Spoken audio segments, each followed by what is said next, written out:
How do you implement a strategy you actually disagree with? This comes up all the time in local government. Sometimes it's a council decision, sometimes it's a state government reform, sometimes it's a restructure, a new service model, or a political priority that you would not have chosen yourself. And the question I hear again and again sounds like this: I don't agree with the decision, but I'm expected to make it work. This tension exists at every level, from executives right through to people working on the front line. And today I want to talk about how to handle that without burning out, disengaging, or quietly sabotaging the work.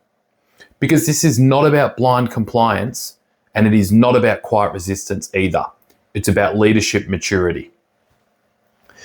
The real dilemma. Most leadership models assume alignment. A strategy is set, everyone buys in, and teams execute. But in local government, reality is much messier.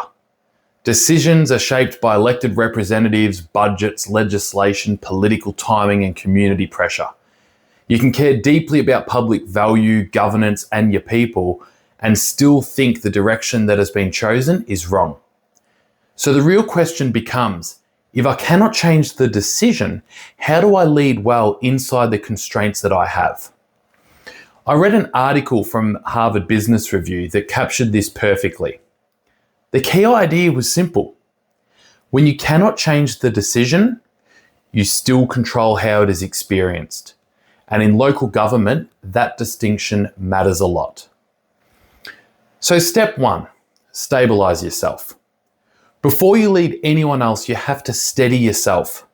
When a strategy lands that clashes with your values or judgment, your nervous system reacts. Frustration, defensiveness, guilt, sometimes resentment. A lot of leaders skip this step and go straight to execution, but their team can feel the emotional weight straight away. Stabilising yourself does not mean agreeing with the strategy. It means accepting reality so that you can lead with clarity instead of reactivity. So ask yourself, what is fixed and what is still able to be influenced? What is fact and what is my interpretation? Where do I still have agency as a leader? In local government, you might not control the council decision, the budget, or the timing, but you almost always have more influence over how implementation unfolds than you think. And one important thing here, acceptance is not weakness. It is being realistic. Sometimes you also need to be honest with yourself. If a decision fundamentally violates your values, it may mean that the organisation is no longer the right fit for you. Staying in deep misalignment leads to burnout and toxicity.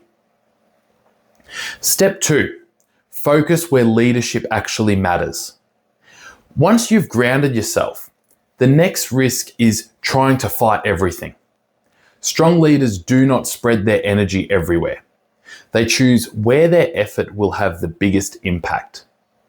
Research consistently shows that managers account for around 70% of the difference in how engaged teams are with a new strategy. That means how you lead with day-to-day matters more than strategy document itself. So focus on the hardest conversations, not just the easiest tasks. Protecting your team's capacity, not just reporting upwards. Reframing disagreement as curiosity rather than resistance. You can ask questions like, help me understand the intent behind this.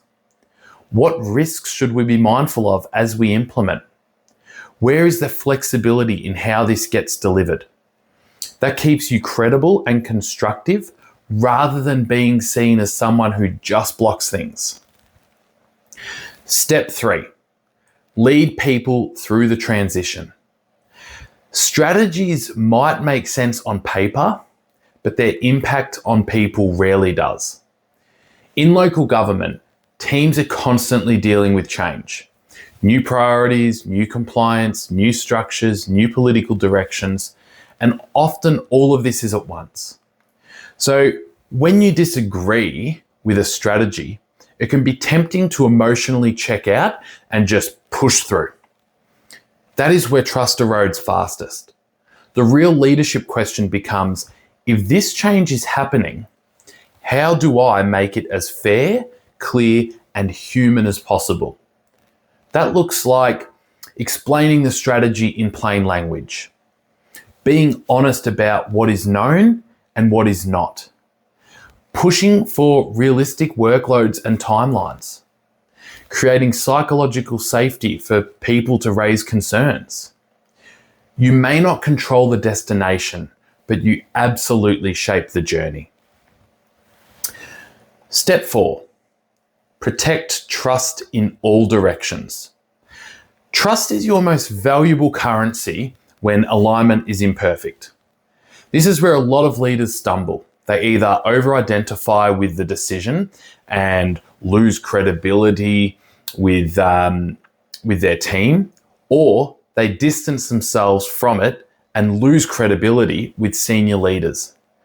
Protecting trust means being clear about what is fixed and where there is still influence.